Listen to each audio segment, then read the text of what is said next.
facilities. More often than not, we ignore those health centers in some sub-counties and we keep on concentrating on some key ones. But the idea of NRM is that health should be accessible and all equipment and medical drugs should be accessed by all the grassroots people. So being a district with 3 counties, I would like to guide as follows. 20 hospital beds, or health center beds, or beds for the sick should be allocated to Toroma County. 20 Ngaliam County and 20 Wusu County.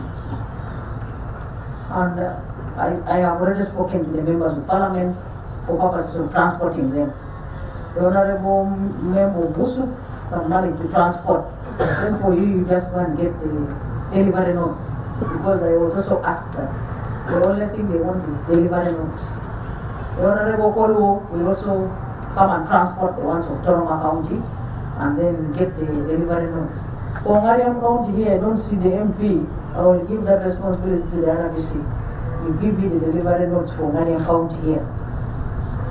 But the idea is that take interest in all health facilities. It is the responsibility of government to ensure that there is space for these beds in every health facility. But there is no harm if the bed arrives in the health facility first. The unit will, in their own discretion, find a suitable space for that bed. Now, President Yoweri Museveni has re-emphasized Uganda's need to manufacture goods locally so that Uganda's economy can become self-reliant. The president, who was also giving guidance on the high-priced commodities, cited Uganda's unfavorable balance of trade position being the major cause of inflation. President Yoweri Kaguta Museveni says that Uganda has more to gain from exporting finished goods as opposed to exporting raw materials which fetch lesser earnings. Importing.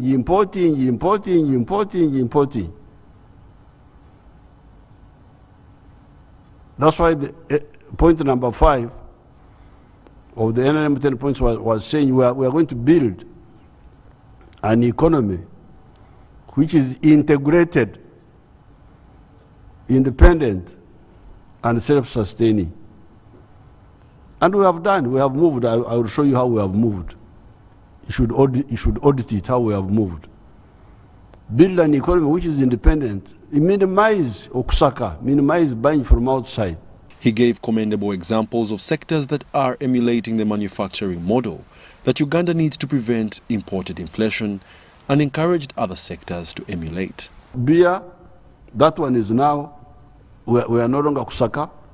Cement, Imitayimbwa, steel bars, tea is processed both for local consumption and for export. Textiles, milk and milk products. These people of agriculture should come one day and tell you how that sector is now totally vertically integrated, from the kulunda, from the cow, to the processing, to the byproducts even. It has moved very well. According to recent UBO statistics, imports decreased by 0.8% to $798.3 million in February 2022, compared to $804.6 million recorded in February 2021.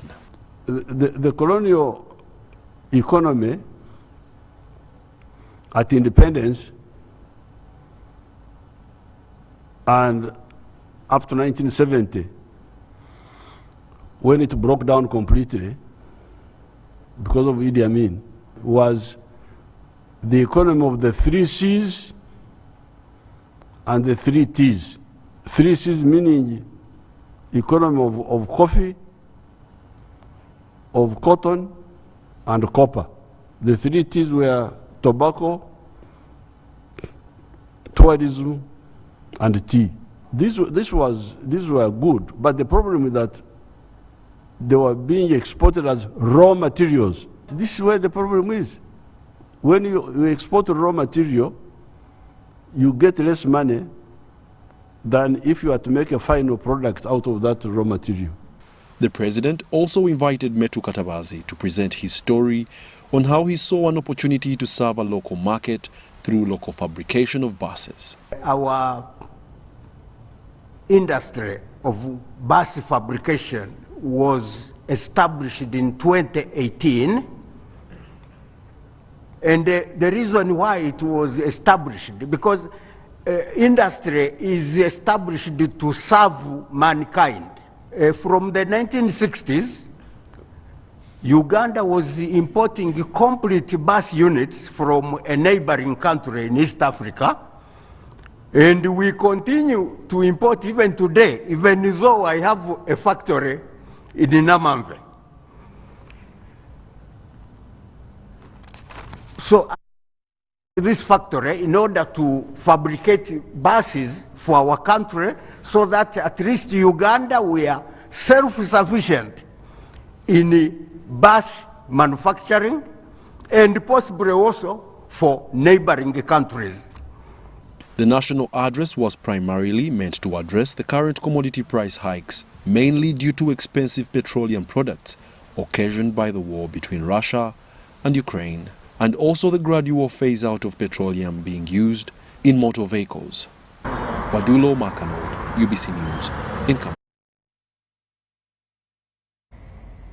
Thank you, Wadulo Makano, for the updates on what the President said yesterday during the national address. Now, general elections are scheduled to be held in Kenya on the 9th of August 2022. Voters will elect the President, members of the National Assembly and Senate, county governors of Kenya, and members of the 47 county assemblies of Kenya. It will be the third general election after the promulgation of the 2010 Constitution of Kenya. Now, this year's general election saw the lowest number of 4 presidential candidates cleared since multi-partyism was implemented in 1992. Kenya's election wrestling match, dynasties versus hustlers, and we have details on the story. Ninyi watu wa Kabarasi mumeumizwa sana, lakini mtaniruhusu mimi nitapeleka mswada katika county assembly ya Kakamega. Nataka tubadilishe jina ya hii hospitali ya Malava. Nataka tuiite Peter Soita Memorial Hospital. Hii tuibadilishe jina yake. Mheshimiwa Paranya ati yeye amemaliza miaka yake 10, tena anatuletea mtoto wa dada ya mama yake tena akuwe gavana wa county Kakamega. Nyinyi mtakubali wa kweli? Jana wanakupenda sana, kina mama wanakupenda sana, hata kina baba wanakupenda sana, mtu wa roho safi wanakupenda sana.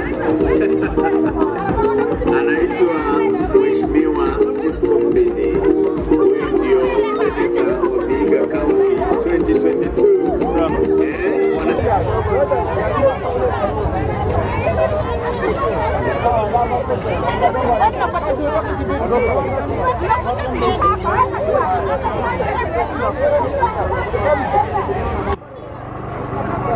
Mbindi anataka saidiane kuleta viwanda, kitu ambacho seneta hajafanya Vihiga.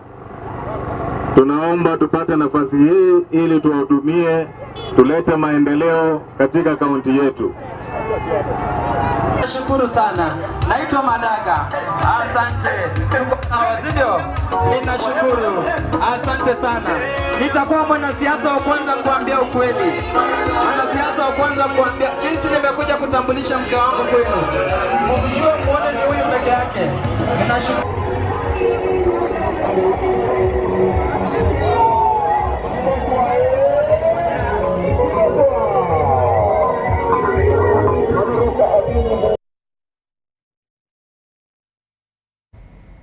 Well, the Kenyan election will take place on Tuesday, the 9th of August 2022, and our correspondents or reporters in Kenya will be updating us with those details. Now, China is halting cooperation with the US in several key areas, including climate change, military talks, and efforts to combat international crime. The new measures follow a trip to Taiwan by a U.S. congressional delegation led by senior Democrat Nancy Pelosi. China, which also announced it was sanctioning Ms. Pelosi and her family, views the visit as a challenge to its claims of sovereignty over Taiwan. The self-ruled island sees itself as distinct from the mainland. The measures were announced by China's foreign ministry on Friday. It said dialogue between U.S. and Chinese defense officials would be cancelled, while cooperation on returning illegal immigrants, climate change, and investigating international crime would be suspended. The two major powers have maintained cordial diplomatic ties on the need to combat climate change in recent years. At last year's climate summit in Glasgow, China vowed to work with urgency with the U.S. to cut emissions. The countries have also found very common cause on efforts to fight the trade of illegal drugs such as fentanyl. The decision to halt cooperation was taken because Ms. Pelosi visited Taiwan in disregard of China's strong opposition and serious representations. The Chinese ministry said this in a statement. Thank you for keeping the flames of freedom alive in our country. Thank you also for standing with me in the many years of struggle to liberate Kenya. Thank you for the battles you have fought together. The journey has been long, but I have not fought alone or felt lonely. We have fought together. But allow me to take this very special moment to convey my very personal and deep gratitude to my family and the entire Odinga family for their enduring spirit in difficult, upsetting and tragic times. Through the times, they have kept powering through and lived up to the Jaramogi Oginga Odinga's mantra that freedom has a price. I also want to thank my fellow compatriots in the struggle. Thank you for keeping the faith. Thank you for fighting the good fight. I wish especially to thank the strongest human being known to me, Her Excellency, Dr. Aida Betty Anyanga Odinga, the pillar of our family and the secret weapon to our combined strength. Aida is the mother of our 4 children, Fidel Odinga, Rosemary Akeo, Raila Jr., and Winnie Imgad Chogo. The 4 are all different in character, but are all endowed with the strength of their mother, Aida. Every time they put me behind the bars in the 80s, they thought they'd stop the fight for Kenya, only for them to meet an even more relentless fighter in the person of Madam Aida Odinga, a fighter as determined as only a mother can be for her children.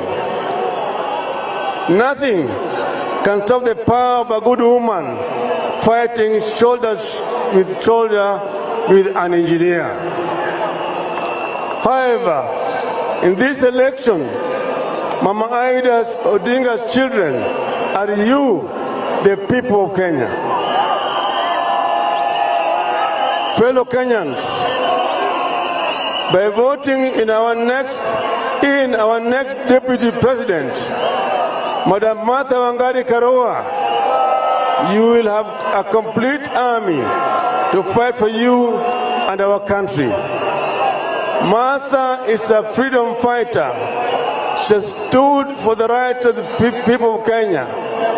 She had paid a price for it. She has stood straight even at the times of great difficulties. That is something you won't find on the other side. There are neither fighters nor fighting spirit on the other side. There is no known fight to make Kenya a better place that has been led by the people on the other side. The fighters for a better Kenya are on this side. Wako hapa Kasarani leo. Fellow Kenyans, Wangari and Amolo are not simply running to win an election. You are running to make Kenya a first-class global democracy and an economy. You are running to build a Kenya of hope and opportunity. A Kenya not of 45 individual tribes, but one big Kenyan tribe. My dear Kenyans, I am here today to declare a celebration, but also sound a battle cry. And I will shake the Well, as you can see, today happens to be the last day for the campaigns in Kenya as they're gearing up to their election on the 9th of August 2022, which will be on Tuesday, and we'll have our reporters give us details on what will transpire from the elections. Now, still on the Kenyan election, we are now joined by Vincent Makori, Voice of America English, Africa, beg your pardon, English to Africa, managing editor, for more analysis on the exercise, whose campaign officials close today. Kenya's elections of 2022 will take place in about 4 days and a few hours. And now, as the country gets closer to that day, what we have noticed is that there's a bit of tension building up because of some of the utterances that they hear from their leaders. Generally, around the election time, Kenya gets a little bit agitated. It hasn't been that much this time around. But as we speak a few days to this election, one of the things that has come up is accusations from one of the presidential candidates, that is the Deputy President William Ruto, who has come out openly criticizing the president of the country, the outgoing Uhuru Kenyatta, and saying that Mr. Kenyatta is using civil servants to somehow create an atmosphere where there could be interference of the electoral process. Now, this has raised a lot of concern because one, some people think by making such claims, it can create a certain kind of ideas, can put ideas in people's minds to the effect that if the election, for example, turns out not in favor of Mr. Ruto, those supporters of his will conclude that the process was interfered with because he has already made those accusations. Now, on the other side, Mr. Uhuru Kenyatta has said he has no reason to do that, that he's a person who is interested in just exiting peacefully. In fact, recently there were accusations by the Deputy President to the extent that he claimed the President has threatened his own life. And that's something, again, that has been generating a lot of conversation in this country. Meanwhile, both sides are really going on with the campaigns for the last 2 days now. By Saturday, the process will stop, and each is trying to sell, all the 4 candidates are out there trying to sell their policies to the people. And so as the day gets closer, we are here in Nairobi, and we'll also be bringing you reports from different parts of the country, especially on election day, to let you know how the process goes on that day and the reactions from the ground, from the voters themselves. From Nairobi, this is Vincent Makori, VOA News. Thank you so much, Vincent Makori, VOA News, for the updates. Well, the election will be on Tuesday, the 9th of August 2022, and we'll still keep you updated on what transpires from the election and barring the hatchet so that we have a president of Kenya. In more stories, President Yoweri Museveni has blamed continuous wetland encroachment of the ecosystem on misguidance by self-centered politicians. Now, Museveni, who condoles with the people of Mbale and Kapchorwa districts, wants people to vacate fragile ecosystems to avoid disastrous ecosystems. Museveni, who was addressing the nation on Friday at State House Nakasero, pledged government commitment towards the cause in an upcoming cabinet meeting on Monday. Okurut has more details on this story. Now, the environment, we have been telling you, this is very pleased. Unfortunately, leaders who are real enemies of their people, they tell them, no, don't worry. You see people going into danger because you want them to vote for you by deceit, you let them stay in danger. Now, you have seen what has happened in so many places, including recently in Mbale. So the cabinet is going to meet on Monday. We have already, of course, discussed it. First of all, I express condolences again to the people of Mbale, to the people of Kapchorwa. I sent some little support to the families, which was taken by Mire Babaranda. I also sent something small for those who are injured. I had not got the figure clear, but I have now got it. Now, for the displaced, the Prime Minister's office is taking relief and will take support. But more importantly, we must this time listen to the NRM advice, which we have been giving you from the very beginning. When we came in 1986, Mabira had been encroached on. Idi Amin had told people that you go to the forest. Forest has no value. Go and grow sweet potatoes. Sweet potatoes are more important than trees. And people had invaded the Mabira forest. When we came, we chased them. They left. But now, because we are busy fighting wars on the Sudan border, on the Congo border, all these distractions, people now started invading the forests, invading the wetlands. So we are going to have a meeting next Monday and come out with a comprehensive plan to really make sure that we respect the environment. God, you have seen there the temperatures. Some of the areas have got 40 degrees centigrade, some 45 degrees centigrade. In Europe, in Spain, in Portugal, in England, in France, in some parts of Germany, in the United States, they are roasting. Here, I think the temperature is always 20-something, 20-something. At night it is very cold. It is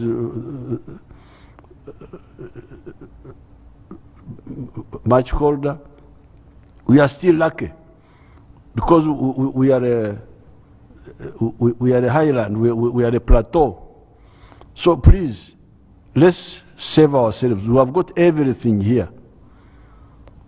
The one who is talking to you, I have land. It's not that I'm talking to you about things I don't know. Where I have land, you will find that I respect all the environment there. If you go to Ntungamo, where I was born, where my daughter is now doing some work, you will find the Rufunjo there, the papyrus swamp of Chamate,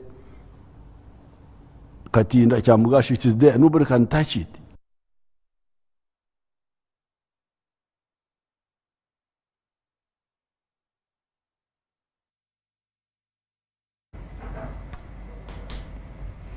Government is to rehabilitate and revamp the railway network across the country to help regulate the issue of increasing prices for fuel. This has been confirmed by the Minister of State for Works and Transport hours after the presidential address on matters of economic importance last night. Take a look.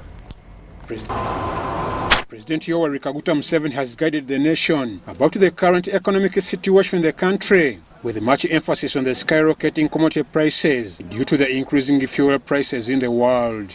The Fountain of Honor cautioned Ugandans to utilize electric-driven cars and powered motorcycles as they are cost-effective and key to reducing the burden of high fuel prices. The real problem is fuel.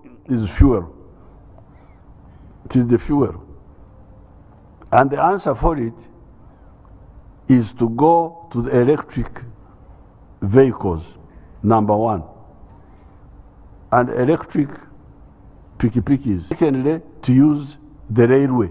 On one charge that will take the rider for 7 kilometers, that will be 3 units of yaka at probably 1,000 Ugandan shillings per yaka. So in terms of fuel, it's significantly more than 60% cheaper on the electric. 7 kilometers with the petrol. The Minister of State for Works and Transport, Fred Byamukama, says government is revamping different rail lines across the country, adding that the railway is to be extended from Mukono via Kampala to Kyengera, with the purpose of reducing heavy traffic jam and transport fares. Kampala to Malaba, which is 243 kilometers, and that's the only line which we have which is functioning at the moment. President reminded the country and gave a directive that he had earlier, through the Ministry of Works and Transport, embarked on a revampation of the railway transport in Uganda. He has embarked on the rehabilitation of these rail lines.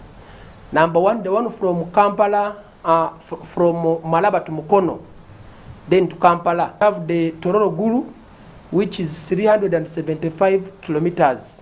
Then we have the Gulu Pakwach, which is 129 kilometers. We have the Kampala Kasese, which is 350 kilometers. Then also we have the one from Mukono, Kampala, then Kyengera and Portibel, which is about 55 kilometers. The ministry is also planning to introduce a modern standard gauge railway system, in addition to the 1,266 kilometers meter gauge railway volume, with an agenda of improving the relationship among East African member countries. Acting the standard gauge railway coming from Kenya to Uganda. The East African community, they agreed. We have seen Kenya doing it, we have seen Tanzania doing it, and other countries are doing it. For us, we were delayed by that connection that Kenya must connect from Naivasha up to Malaba. Byamukama also disclosed that by using the ship to ferry fuel instead of the longer vehicle trucks that consume a lot of money on transportation costs will help to save a lot of money. The math project where the private investors have built a ship. That ship does not carry any other cargo, it's like a tank. It can carry a capacity of 4 million liters per trip. I'm Ivan Juko for UBC News. Thank you so much, Ivan Juko. In more stories, Prime Minister Robdan Nabanja has campaigned for the NRM flag bearer in Gogonyo County, Palisade District this Saturday. Derek Orone is participating in a hotly contested by-election that has attracted big wigs like former Makerere Guild President Issa Taligola.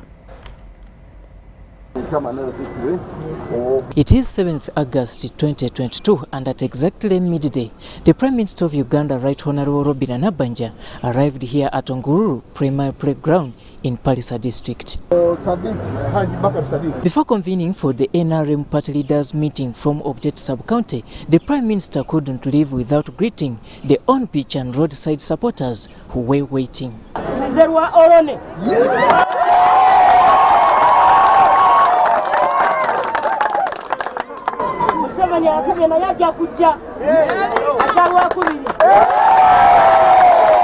She then headed for the leaders' meeting. So the person who has the social mandate to ensure that he lobbies the government to implement the components of the social contract is nobody other than the flag bearer, and this flag bearer is not Kalikwani but is Orone.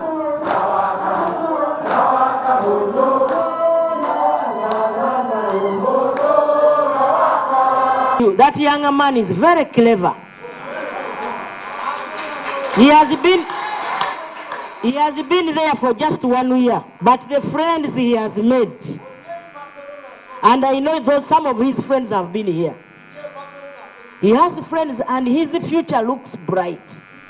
The PM also couldn't skip bashing at the NRM-leaning candidate Issa Taligola. My brother Taligola, I have nothing to do with him. I am going to be this side of Derek Orone.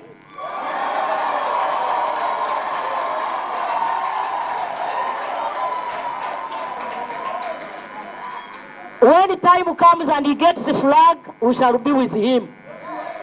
Are we together? Yes. But now we cannot allow to shame NRM because of our brother. The party is bigger than me and you and Taligola. The party is bigger. Nabanja, who was later joined by the State Minister for Defense Okoth Oboth, also cautioned voters from this area not to always side with the corridor leaders. If you want to vote those ones who will go on TV in the corridors to shout government, because for them what they want is the government to fail. Are we together? For them what they want is government to do what? But what Orone wants is government to work and serve its people. Bukedi, where this Gogonyo County is found, it has been classified as one of the poorest sub-regions. We want to trust the NRM government. There is no any other government that will help us to come out of poverty other than the NRM. So the debate here is not about individuals. The debate, the choice is between which political party offers better political manifesto and hope for the people of Gogonyo. She then convened a meeting for women local leaders at Achang Parish headquarters. I want you to go back to your villages and look for a vote of Orone. The Premier also interacted with a team of youth leaders within the district and border operators. Waga ekibiina kyaffe tikisosola mu bantu. Twetaaga buli omu yenna ali mu kibiina kyaffe akozesa olulimi olusikiriza abantu, tavuma abantu, takozesa force, ekyo kituyambe okupasuadinga abantu okujja okuyingira movement. Wano okwongeramu amaanyi abantu baffe ab'Gogonyo basobole okulonda NRM. Naye kyensanze wano NRM y'amaanyi nnyo. Njagala okusuubiza okubagamba bannayuganda nti abantu b'Gogonyo batusuubiza okulonda NRM. Era njagala okubasiima beebale nnyo beebalire ddala. Campaigns for Gogonyo County by-election parliamentary slot are still on until Tuesday 9th August 2022, and for the NRM House, the party chairperson, also President of Uganda, Yoweri Kaguta Museveni, will be wrapping up the campaign trail on Tuesday next week. Robert Onyango, UBC News, Parisa District.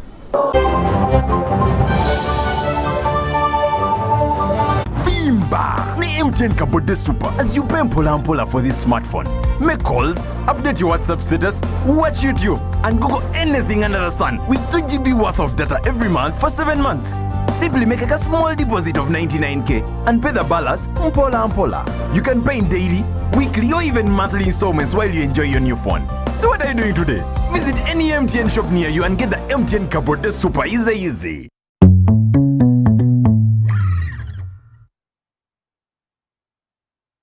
National Council for Higher Education will hold the 4th Annual Higher Education Conference on the 14th and 15th September 2022. The conference theme is Enhancement of Teaching, Learning and Assessment with Ordeal in Higher Education. The guest of honor will be the First Lady and Minister of Education and Sports, Honorable Janet Kataha Museveni. The conference will be held physically at Hotel Africana for only invited guests and open to online participants via Zoom webinar that will be shared under the events section at www.unche.or.ug. The keynote speakers are Ezra Nazim, Senior Fellow of Higher Education Academy UK, Professor Henk Gerald Sola, a Dutch organizational theorist and Emeritus Professor of Business, Engineering and ICT at Groningen University, the Netherlands. The National Council for Higher Education is receiving papers from researchers and scholars for publication in the Uganda Higher Education Review, Journal of National Council for Higher Education. For more details, send inquiries to cmuhumuza@unche.or.ug, info@unche.or.ug, or call 0783 04 0024 or 0704 80 0926 plus 256 39 32 62 140/4.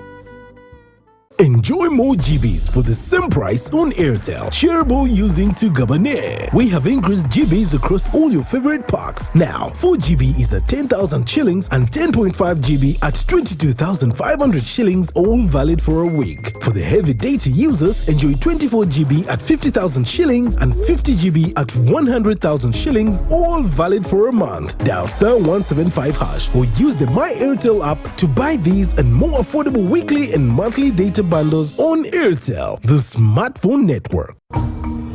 Children are a special gift, one we must protect and nurture with care. Ensuring your child has a birth certificate opens doors for them that would otherwise be hard to access, such as immunization, school admission, or simply proving their age and belonging. Let us do our duty as parents and guardians by registering our children and getting them birth certificates. For more information, visit the NERA office closest to you or call the toll-free number 0800-211-700. This message is brought to you by NERA. Uganda Landowners Association welcomes you to the Land Use Exhibition, the first of its kind in Uganda. Do you want to learn how to use and earn from your land, or you need information on how to manage your land? Come and be part of this exhibition, which will start from the 31st of August to the 1st of September at Umasho Grounds, Nakawa Multipurpose Hall. Don't miss a session which will tackle land matters in board discussions at only 5,000 shillings. Small and large-scale business owners, you're invited to showcase your commodities. To be part of this exhibition, call 0701-111-401 or 0772-446-507. The Land Use Exhibition is organized by the Uganda Landowners Association, sponsored by Uganda Broadcasting Corporation, UBC. The Oil and Gas Moment, brought to you by Petroleum Authority of Uganda, creating lasting value in Uganda's oil journey.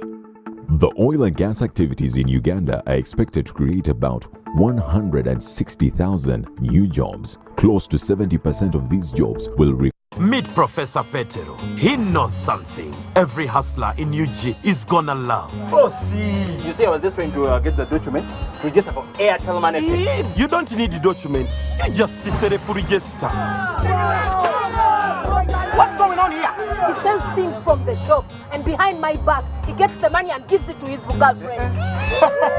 But just get Airtel Money Pay so that all money comes direct to your business wallet, and only you, the owner, have access to it. Just dial *185 *10 hash, and now you are on. No waiting. Huh? This insanity is sweet. Give them also. I only take Airtel Money Pay. It's easy and secure. Yes, become a safer and more efficient cash-free business today. Easy. No mixing your business money with your Kameza money. No, that's efficient. Airtel Money. Instant, secure, borderless.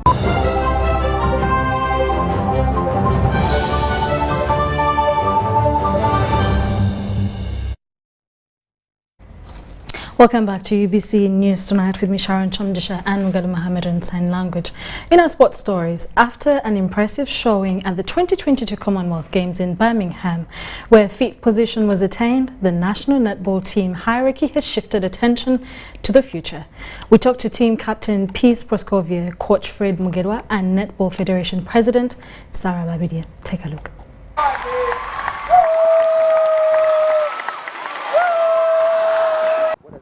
Yeah, it was good, and that is showing how our future is bright, and maybe that we are going back at home to train very hard so that we at least beat one of the top 4 teams that are there in front of us, and that's what we want. In fact, in the next 4 years, when we meet again, I think there is an upset that we are going to make. Putting in mind that the girls that we have here, most of them are 20 years, just in the early 20 years. By that time, when the next Commonwealth Games comes on, we shall have at least they should have matured. And if we give them enough exposure, I think the sky will be the limit for the team. Everyone thinks that... Yes, I can say that I have achieved a lot in netball, and I'm yet to achieve more. Just at the age of 32 is not a reason for me to give up. I've walked the journey with this team, and I'm yet to walk the journey until the time I declare that I am tired. But at this point, I'm still strong and fit and able to go, and I'm still able to give more to Ugandans. And if she finishes that course, I think it will be good for her. So that when time comes that she has retired from playing, it will be easier for her to turn herself into fully as a coach. Well, I do a lot of coaching here in England. I run camps, I work with schools, and that alone has built on my experience, and I'm enjoying the work of coaching, just like the way I was doing on the sideline. It's so beautiful to coach. And to me, the most important thing is giving back to the young girls and the young boys outside there. And to me, I don't feel like we are the very best. But I feel like we can, this is an indicator that we can actually become the #1 world best netballing country. And I would like to take this opportunity to seek for support. Our dear Ugandans, please join us. You know the kind of a campaign we are on back home. We are towards securing a home for netball, for the child-dominated sport. Yes, netball street is played by boys and men also, but dominantly it's a ladies' game. So we need a decent home with clean bathrooms, with good courts, with accommodation, a place that can even host the Africa Championships, the World Cup and all that. I therefore take this opportunity to thank the government of Uganda for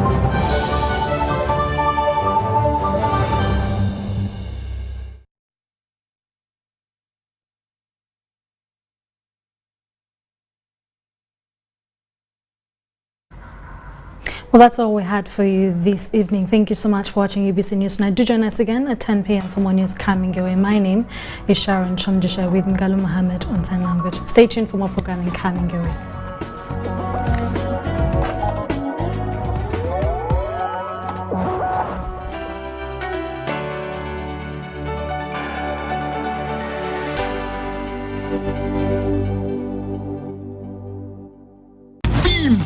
Ni MTN Kabode Super as you pay mpola for this smartphone. Make calls, update your WhatsApp status, watch YouTube, and Google anything under the sun with 2 GB worth of data every month for 7 months. Simply make a small deposit of 99k and pay the balance mpola. You can pay in daily, weekly, or even monthly installments while you enjoy your new phone. So what are you doing today? Visit any MTN shop near you and get the MTN Kabode Super easy.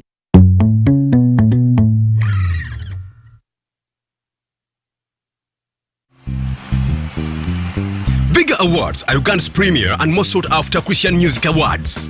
Vigor 22 is the 12th edition and will happen at Imperial Royal Hotel on Saturday 13th August beginning 3 p.m. Come and celebrate life as we worship God, thanking Him for saving us through COVID. We shall eat, drink and enjoy music by various artists. Entry is 75k, 150k and tables at 1.5 million shillings. Buy your ticket now on FlexPay, dial *291# or get them from Imperial Royal Hotel and National Theatre. Proudly sponsored by Bantu Pro, UNCC, UPRS, FGAU, Mass Robs and UBC.